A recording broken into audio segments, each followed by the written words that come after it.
ನಮ್ಮ ಮಂಗಳೂರು ಉಡುಪಿ ಕಡೆ ತೆಂಗಿನಕಾಯಿ ಹಾಕಿ ಮಾಡುವಂತಹ ಪದಾರ್ಥಗಳು ಎಷ್ಟು ರುಚಿ ಅಲ್ವಾ.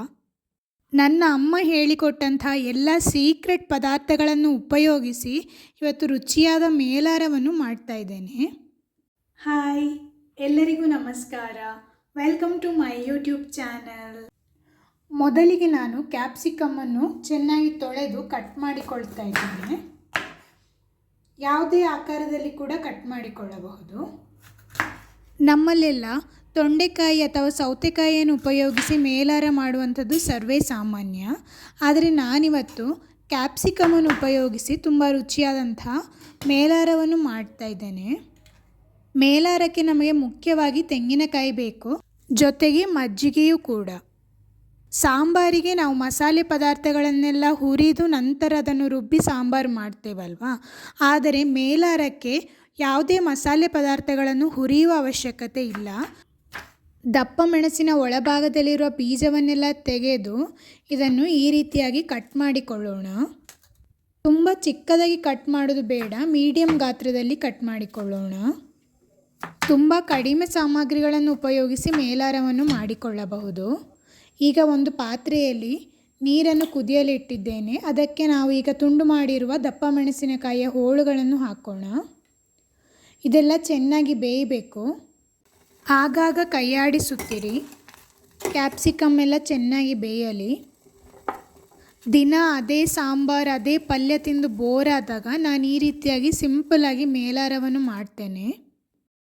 ಮತ್ತು ಕೆಲವು ಅದೇ ತರಕಾರಿಗಳನ್ನು ತಿಂದು ಬೋರ್ ಆಗಿದ್ದಾಗ ಈ ರೀತಿ ಕ್ಯಾಪ್ಸಿಕಮ್ಮನ್ನು ಉಪಯೋಗಿಸಿ ಮಾಡಿದರೆ ಮನೆಯವರಿಗೂ ಇಷ್ಟ ಆಗ್ತದೆ. ಕ್ಯಾಪ್ಸಿಕಮ್ ಎಲ್ಲ ಬೇಯುವಷ್ಟರಲ್ಲಿ ನಾವು ಹಸಿ ತೆಂಗಿನಕಾಯಿಯನ್ನು ತುರಿದು ಪೇಸ್ಟ್ ರೆಡಿ ಮಾಡಿಕೊಳ್ಳೋಣ. ಮೇಲಾರಕ್ಕೆ ನಾವು ಸಾಧ್ಯವಾದಷ್ಟು ಹಸಿ ತೆಂಗಿನಕಾಯಿಯನ್ನೇ ಉಪಯೋಗಿಸಬೇಕು. ಕ್ಯಾಪ್ಸಿಕಮ್ ಸಾಧಾರಣ ಬೇಯ್ತಾ ಬಂದಿದೆ.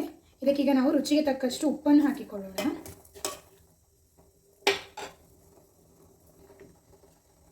ಚಿಟಿಕೆ ಅರಿಶಿನ ಹುಡಿ, ಒಂದು ಸಣ್ಣ ತುಂಡು ಬೆಲ್ಲವನ್ನು ಹಾಕ್ತಾ ಇದ್ದೇನೆ. ಚೆನ್ನಾಗಿ ಮಿಕ್ಸ್ ಮಾಡಿ. ಮೇಲಾರಕ್ಕೆ ರುಬ್ಬುವಾಗ ಒಂದು ಸೀಕ್ರೆಟ್ ಇಂಗ್ರೀಡಿಯೆಂಟನ್ನು ಹಾಕಲಿದೆ, ಕೊನೆಯವರೆಗೂ ನೋಡಿ. ಈಗ ಒಂದು ಮಿಕ್ಸಿ ಜಾರಿಗೆ ನಾವು ಈಗಾಗಲೇ ತುರಿದ ತೆಂಗಿನ ತುರಿಯನ್ನು ಹಾಕಿ ಮತ್ತು ಖಾರಕ್ಕೆ ನಾವು ಇಲ್ಲಿ ಹಸಿಮೆಣಸನ್ನು ಉಪಯೋಗಿಸ್ತಾ ಇದ್ದೇವೆ. ನಿಮ್ಮ ಖಾರಕ್ಕೆ ಅನುಗುಣವಾಗಿ ಹಸಿಮೆಣಸನ್ನು ಉಪಯೋಗಿಸಿಕೊಳ್ಳಬಹುದು. ಮೇಲಾರಕ್ಕೆ ನನ್ನ ಅಮ್ಮ ಹೇಳಿಕೊಟ್ಟಂತಹ ಒಂದು ಸೀಕ್ರೆಟ್ ಇಂಗ್ರೀಡಿಯೆಂಟ್ ಇದೆ. 5 ರಿಂದ 6 ಅಕ್ಕಿ ಕಾಳನ್ನು ಹಾಕ್ತಾ ಇದ್ದೇನೆ. ಮೇಲಾರ ಸ್ವಲ್ಪ ದಪ್ಪ ಆಗಲಿಕ್ಕೆ ಅಕ್ಕಿ ಕಾಳನ್ನು ಹಾಕುವಂಥದ್ದು. ಅಕ್ಕಿ ಕಾಳು ಕೂಡ ಆಪ್ಷನಲ್, ನೀವು ಬೇಡ ಅಂದರೆ ಸ್ಕಿಪ್ ಮಾಡ್ಬೋದು.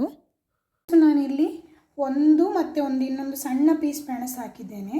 ಖಾರವನ್ನು ನೋಡಿಕೊಂಡು ನಾವಿಲ್ಲಿ ಮೆಣಸನ್ನು ಹಾಕಿದರೆ ಆಯಿತು. ಇದನ್ನೀಗ ಚೆನ್ನಾಗಿ ರುಬ್ಬಿಕೊಳ್ಳೋಣ.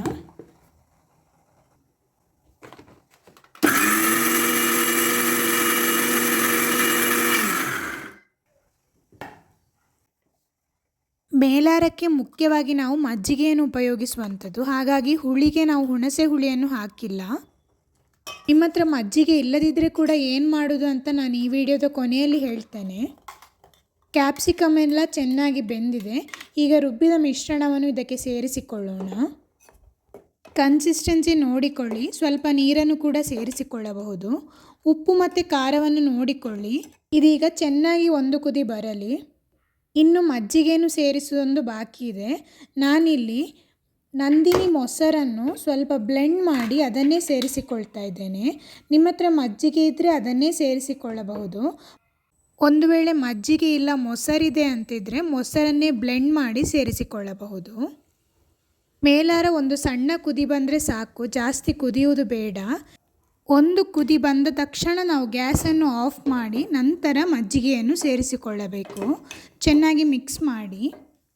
ಒಂದು ಸೌಟು ಅಥವಾ 4 ರಿಂದ 5 ಟೇಬಲ್ ಸ್ಪೂನ್ ಆಗುವಷ್ಟು ಮಜ್ಜಿಗೆಯನ್ನು ಸೇರಿಸಿದರೆ ಸಾಕು.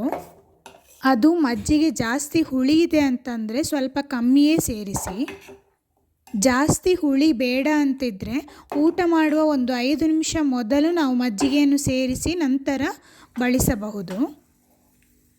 ಮೇಲಾರದ ರುಚಿ ಹೆಚ್ಚಿಸಲು ಒಗ್ಗರಣೆ ಕೂಡ ತುಂಬ ಮುಖ್ಯ. ಒಗ್ಗರಣೆಗೆ ಸಾಸಿವೆ ಮತ್ತು ಮೆಣಸಿನ ಜೊತೆಗೆ 4 ರಿಂದ 5 ಮೆಂತೆ ಕಾಳನ್ನು ಹಾಕಬೇಕು. ಮೆಂತೆ ಹಾಕುವುದರಿಂದ ರುಚಿ ಇನ್ನೂ ಹೆಚ್ಚುತ್ತದೆ. ಸಾಸಿವೆ ಎಲ್ಲ ಸಿಡಿದ ನಂತರ ಬೇವಿನ ಸೊಪ್ಪನ್ನು ಹಾಕಿ ಮೇಲಾರಕ್ಕೆ ಹಾಕೋಣ. ಈ ರೀತಿಯಾಗಿ ನಾನು ಹೇಳಿದ ಎಲ್ಲ ಸೀಕ್ರೆಟ್ ವಸ್ತುಗಳನ್ನು ಬಳಸಿ ನೀವು ರುಚಿಯಾದ ಮೇಲಾರವನ್ನು ಮಾಡಿದರೆ ನಿಮ್ಮ ಮನೆಯವರು ನಿಮ್ಮನ್ನು ಹೊಗಳುವುದಂತೂ ಗ್ಯಾರಂಟಿ. ನೀವು ಒಮ್ಮೆ ಟ್ರೈ ಮಾಡಿ ನೋಡಿ ಹೇಗಾಗಿದೆ ಅಂತ ಕಮೆಂಟ್ ಮೂಲಕ ತಿಳಿಸಿ. ಮನೆಗೆ ಯಾರಾದರೂ ಗೆಸ್ಟ್ ಬಂದಾಗ ನೀವು ಈ ರೀತಿ ಮಾಡಿ ಬಳಸಿದರೆ ಅವರು ಸ್ವಲ್ಪ ಅನ್ನ ಜಾಸ್ತಿನೇ ಊಟ ಮಾಡ್ತಾರೆ. ಖಂಡಿತ ನೀವು ಟ್ರೈ ಮಾಡಲೇಬೇಕಾದಂತಹ ರೆಸಿಪಿ ಇದು. ತುಂಬ ಸುಲಭವಾಗಿ ಮಾಡಿಕೊಳ್ಳಬಹುದು. ವಿಡಿಯೋ ನಿಮಗೆ ಇಷ್ಟವಾದರೆ ಒಂದು ಲೈಕ್ ಕೊಡಿ. ಚಾನಲನ್ನು ಸಬ್ಸ್ಕ್ರೈಬ್ ಮಾಡಲು ಮರೆಯಬೇಡಿ. ನಾನಿಲ್ಲಿ ಕ್ಯಾಪ್ಸಿಕಮ್ ಮೇಲಾರ, ಹೀರೆಕಾಯಿ ಪಲ್ಯ ಹಾಗೂ ಮಿಡಿ ಉಪ್ಪಿನಕಾಯಿಯೊಂದಿಗೆ ಊಟವನ್ನು ಸರ್ವ್ ಮಾಡ್ತಾ ಇದ್ದೇನೆ. ತುಂಬ ರುಚಿಯಾಗಿತ್ತು. ಇನ್ನೊಂದು ರೆಸಿಪಿಯೊಂದಿಗೆ ಮತ್ತೆ ಬರುತ್ತೇನೆ. ಧನ್ಯವಾದಗಳು.